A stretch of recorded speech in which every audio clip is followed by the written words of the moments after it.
اشعار پیش کرنے ہیں جو آپ کے ہاتھ میں ہیں اور اردو میں ہے، اور یہ پہلی بار سنی رضوی سوسائٹی انٹرنیشنل کی جانب سے عزیزی الطاف حسین نے اسے پرنٹ کیا ہے اور یہ کاپی مفت تقسیم کی جا رہی ہے۔ اس سے یہ بھی اندازہ کیجیے کہ یہ سوسائٹی صرف ایک گھر میں ہے لیکن ساری دنیا میں اس کو خدمت کا اعزاز حاصل ہے۔ ہماری باتیں میرے دوستو ہواؤں میں اڑ جاتی ہیں، لوگوں نے سنا اور انسنی کر دی، لیکن جو چیز لکھی ہوئی ہے تحریروں میں وہ کوئی نہ کوئی ضرور پڑھے گا، اور پڑھنے والوں میں اللہ تعالیٰ کسی نہ کسی کو اچھی توفیق عطا فرمائے گا۔ تو امام احمد رضا قادری رحمۃ اللہ تعالیٰ علیہ سرکار دو عالم صلی اللہ تعالیٰ علیہ وسلم کو یہ اعزاز اللہ نے عطا فرمایا، یہ خوشی جو ملی، اور کیسی خوشی، ایسی خوشی کہ 1,24,000 نبیوں میں کسی کو نہیں ملی، ایسی خوشی کہ اپنے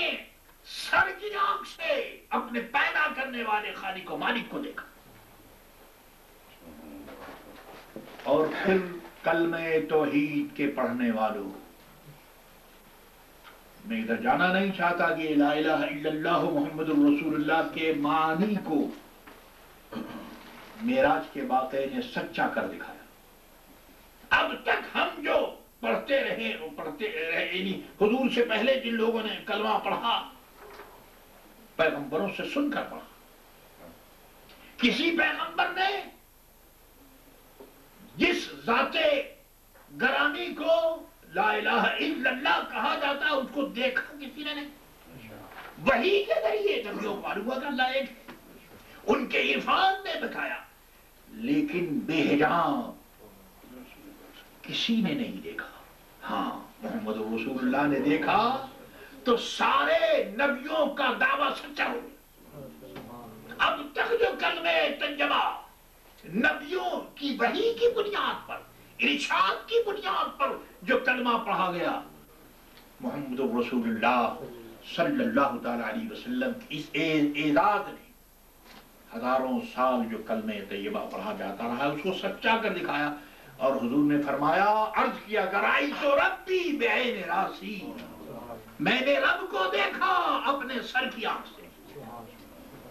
بس یہ اعداد ہے جو محمد رسول اللہ صلی اللہ تعالی علیہ وسلم کو عطا ہوا۔ تو امام احمد رضا عرض کرتے ہیں، بیچ میں تشریح کروں گا چونکہ تقریباً 52 اشعار ہیں، تو سارے اشعار کی جو تشریح ہے تقریباً اس وقت ہمارے لیے ممکن نہیں ہے، لیکن بہرحال یہ مختصراً عرض کر رہا ہوں۔ تو پڑھیے، وہ سرور کشور رسالت جو عرش پر جلوہ گر ہوئے تھے، وہ سرور کشور رسالت جو عرش پر جلوہ گر ہوئے تھے، بے نرالے طرب کے سامان عرب کے مہمان کے لیے تھے، بے نرالے طرب کے سامان عرب کے مہمان کے لیے تھے۔ اس کا بیک گراؤنڈ یہ بھی یاد رکھیے، جیسا کہ میں عرض کر چکا ہوں کہ اردو کی تاریخ میں ایسا مرصع قصیدہ نہیں لکھا گیا، قلم ٹوٹ گیا اس عنوان پر جو امام محمد رضا نے اپنی کمپرہنسو شخصیت، جیسا کہ میں عرض کیا کہ اس واقعے معراج کے کو بیان کرنے کے لیے رب کریم نے اس صدی میں اس ذات گرامی کو منتخب کیا جو محمد رسول اللہ کے عشق و محبت کا پیکر تھا، مجسم تھا۔ اور پھر یہ بھی میں عرض کر چکا ہوں کہ اس واقعے کو پڑھنے کے بعد ایسا معلوم ہوتا ہے کہ امام محمد رضا کی روح واقعہ معراج میں سرکار دو عالم کے ساتھ ہے، اور وہ کمنٹری کر رہے ہیں۔ ماضی کو حال میں لا کر بیان کرنا، واقعے کو صورت عطا کر دینا اور صورت کے ڈھانچے میں ڈھال دینا کیفیات کے ساتھ، یہ امام محمد رضا کا کمال ہے۔ ہندوستان میں میرے عزیزوں میرے دوستوں معراج پر بہت کچھ لکھا گیا، اللہ اکبر، اور امام محمد رضا نے بھی لکھا کہ وہ سرور کشور رسالت جو عرش پر جلوہ گر ہوئے تھے، اور نئے نرالے طرب کے سامان عرب کے مہمان کے لیے تھے۔ الفاظ کا دبدبا، اگر آپ کو اردو سے ذوق ہے تو دیکھیے، سرور کشور رسالت، اللہ اللہ، رسالت prophethood, kingdom of prophethood کا جو چیف ہے، ہیڈ ہے، ایک ہی جملے میں کشور رسالت کہہ کر اور سرور کہہ کر خاتم النبیین کا بھی اظہار کر دیا، سید المرسلین کا بھی اظہار کر دیا، شفیع المذنبین کا بھی اظہار کر دیا، اول و شافع، اول و مشفع، جتنی خصوصیات ہیں اور جتنے خصائص ہیں، امام احمد رضا نے سرور کشور رسالت کہہ کر سب کا اظہار کر دیا۔ میرے دوستو، یہ قصیدہ معراجیہ حضور عموماً محدث اعظم ہند کچھوچوی رحمۃ اللہ تعالی علیہ پڑھا کرتے تھے، اور میں نے سنا بھی ہے، اور یہ شرف مجھے وہاں سے حاصل ہے۔ میں موریشس میں اور جہاں جہاں رہا میں پڑھتا رہا۔ اب اللہ نے اس ملک میں یہ پہلا موقع ہوا جو عزیزی الطاف حسین نے سنی ریلیجس سوسائٹی کی طرف سے یہ انتظام کیا، آج پڑھ رہے ہیں۔ پھر دیکھیے، جو عرش پر جلوہ گر ہوئے تھے، کون کشور رسالت کا شہنشاہ؟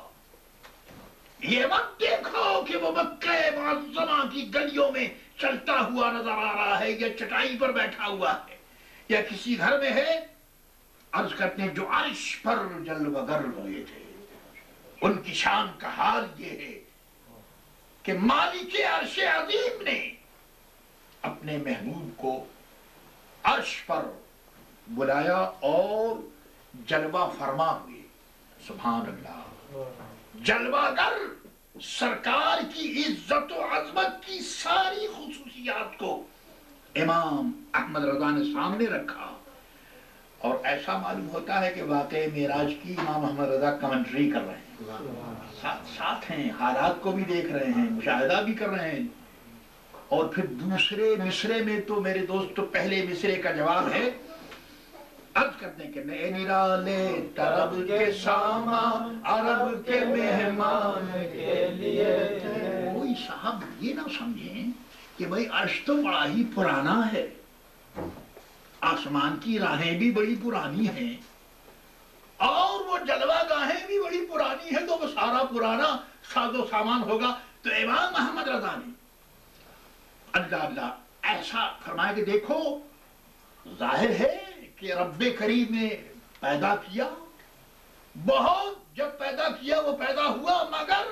سرکار دو عالم صلی اللہ تعالیٰ علیہ وسلم کے معراج کی رات اللہ نے وہ جتنا سامان تھا وہ حسن عطا فرما دیا، وہ کیفیت عطا فرما دی کہ ہر سامان میں جدت کا گمان ہوا۔ عرش یقیناً بہت پہلے اللہ نے پیدا کیا، مگر ایسا معلوم ہو رہا تھا نئے آنے والے مہمان کے طرب میں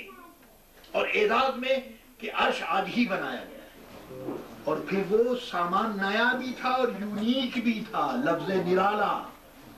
ایسا نہیں کہ وہ اس کی مثال کوئی ملے، نئے نرالے، اور پھر یہ کہ نئے نرالے طرب کے سامان عرب کے مہمان کے لیے۔ دیکھیے، سوچئے، نیا، نرالا، عرب، طرب اور مہمان، سبحان اللہ۔ میرے عزیزوں میرے دوستو، کلام الامام امام الکلام، ہر مصرے نے شادی اسرا کو اور سرکار دو عالم صلی اللہ علیہ وسلم کے واقع معراج کو آپ نے پیش کیا ہے۔ اب سنیے، آگے بڑھتے ہیں، عرض کرتے ہیں کہ بہار کو شادیاں مبارک، چمن کو آبادیاں مبارک، بہار کو شادیاں مبارک، چمن کو آبادیاں مبارک، اور ملک ملک فلک ملک فلک اپنی اپنی لے میں یہ گھرانا دل کا بولتے تھے۔ ذرا سنیے کیا زبان استعمال کیا ہے، بہار کو شادیاں مبارک، اللہ اللہ، یہ دنیا پہ جو بہار آج آئی ہوئی ہے اس بہار کو خوشی مبارک ہو، اور چمن جو آج آباد ہے دنیا کا اس کو بھی مبارک ہو معراج کے دولہا کے صدقے، کہ آج کی رات کا عالم یہ تھا کہ ملک بھی اور فلک بھی یہ بلبل کی آواز بول رہے تھے۔ بلبل کی آواز میں جس طرح سے بلبل گل کو دیکھ کر مستانہ وار آواز نکالتی ہے، امام احمد رضا عرض کر رہے ہیں کہ سرکار دو عالم صلی اللہ تعالیٰ علیہ وسلم معراج کی رات کیفیت یہ تھی کہ مست و کیفیت تاری تھی، ملک پر بھی اور فلک پر بھی، سارے کے سارے خوش تھے کہ آج سرکار دو عالم صلی اللہ تعالیٰ علیہ وسلم کی زیارت کا شرف حاصل۔ میرا موضوع چونکہ یہ صرف مصرع ہے اس لیے میں ادھر ادھر کی بات نہیں کرتا۔ وہ سرور کشور